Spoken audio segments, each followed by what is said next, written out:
Hello guys, welcome back to my channel. இன்னியோட வீடியோவில் நான் பேச போகிறது என்னென்னா, when should you have children.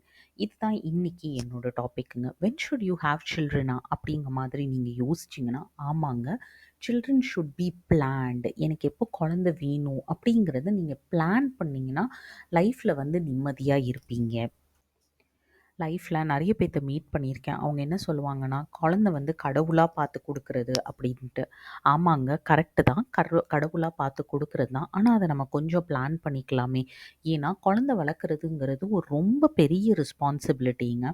For example, ஒரு குழந்த வந்ததுக்கப்புறம் நீங்கள் வந்து 6 months வீட்டில் மெட்டர்னிட்டி லீவில் இருக்கும்போது lot of people think, wow சூப்பராக 6 months லீவ் போயிட்டுட்டு வந்திருக்கா அப்படிங்கிற மாதிரி. இல்லைங்க, ஆனால் அந்த 6 monthஸில் உங்களால் தூங்க கூட முடியாதுங்க உங்கள் குழந்தைய வச்சுக்கிட்டு. ஏன்னா அவங்களோட நார்மல் ஸ்லீப்பிங் பேட்டர்ன் வந்து டிஃபர் ஆகும். ஒவ்வொரு குழந்தைங்களுக்கு வந்து டிஃப்ரெண்ட்டாக இருக்கும். சில குழந்தைங்க வந்து 20 மினிட்ஸ் தூங்குவாங்க, 20 மினிட்ஸ் எந்திப்பாங்க. ஸோ த்ரூ அவுட் 24 hours இவங்க வந்து இந்த சைக்கிள் தான் ஃபாலோ பண்ணுவாங்க. சம் கிட்ஸ் வந்து 2 hours தூங்குவாங்க, சம் கிட்ஸ் பகலை ஃபுல்லாக தூங்குவாங்க. ஸோ ஒவ்வொரு கிட்டோட ஸ்லீப்பிங் பேட்டர்ன் வந்து ரொம்ப different. And all point of time ஒரு பர்சன் வந்து கூட இருந்துக்கிட்டே இருக்கணும். ஈவன் நீங்கள் வாஷ்ரூம் கூட அவங்கள தனியாக விட்டுட்டு போக முடியாது. ஸோ இதெல்லாம் பார்க்கும்போது there is lot of responsibilities.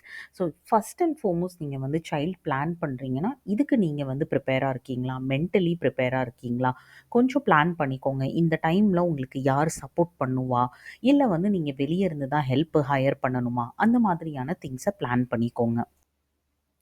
உங்கள் அத்தை, உங்கள் மாமியார் எல்லாருமே என்ன தெரியுமா சொல்லுவாங்க, குழந்தை பெற்றுக்கோமா, எல்லாமே அதுக்கப்புறம் நடக்கும் அப்படிங்கிற மாதிரி. இல்லைங்க, கண்டிப்பாக அதுக்கப்புறம் எதுவுமே மாற போகிறதில்ல. குழந்தை பிறந்ததுக்கப்புறம் இல்லை, குழந்தை பிறக்கிறதுக்கு முன்னாடி நீங்கள் பிளான் பண்ண வேண்டிய ரொம்ப ரொம்ப ஒரு முக்கியமான விஷயம் அப்படின்னா, அது வந்து உங்களோட ஃபினான்சஸ். உங்கள் மெடிக்கல் ஜேர்னியில் அந்த 10 months ஆஃப் ப்ரெக்னென்சிலேயே எக்ஸ்பென்சஸ் நிறையா இருக்கும். ஸ்கேன்ஸ் எல்லாமே ரொம்ப எக்ஸ்பென்சிவ். அதே மாதிரி டெலிவரிக்கு again there will be a huge lot of amount. அதுக்கப்புறம் வந்து குழந்தைய வளர்க்குறதுமே கஷ்டம். லைக் ஃபார் எக்ஸாம்பிள், சிம்பிளான ஒரு எக்ஸாம்பிள் சொல்கிறேன். இன்ஜெக்ஷன்ஸ் நீங்கள் பார்த்தீங்கன்னா, எல்லா இன்ஜெக்ஷன்ஸ்க்குமே குழந்தைக்கு வந்து கவர்மெண்ட்டில் கொடுக்கறதில்ல. நிறைய இன்ஜெக்ஷன்ஸ் வந்து நீங்கள் வந்து வெளியே, அதாவது ப்ரைவேட்டில் போட்டுக்கிற மாதிரி இருக்கும். ஸோ அங்கே வந்து ஒவ்வொரு வேக்சின்ஸ்க்கும் இனிஷியலி 3 months வந்து வேக்சின்ஸோட காஸ்ட் வந்து சம்வேர் அரவுண்ட் 6,000 to 8,000 rupees வரும். எந்த வேக்சினையுமே மிஸ் பண்ணாமல் போடணுங்க, கண்டிப்பாக போடணும். That is the best gift that we are going to give to our child.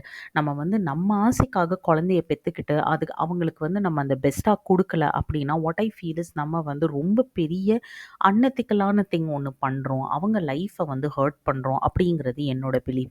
So please உங்களோட ஃபினான்சஸை பிளான் பண்ணிக்கோங்க. At least it should not be like you're suffering and ரொம்ப கஷ்டப்பட்டுட்ருக்கேன் அப்படிங்கிற மாதிரி கண்டிப்பாக இருக்கக்கூடாது.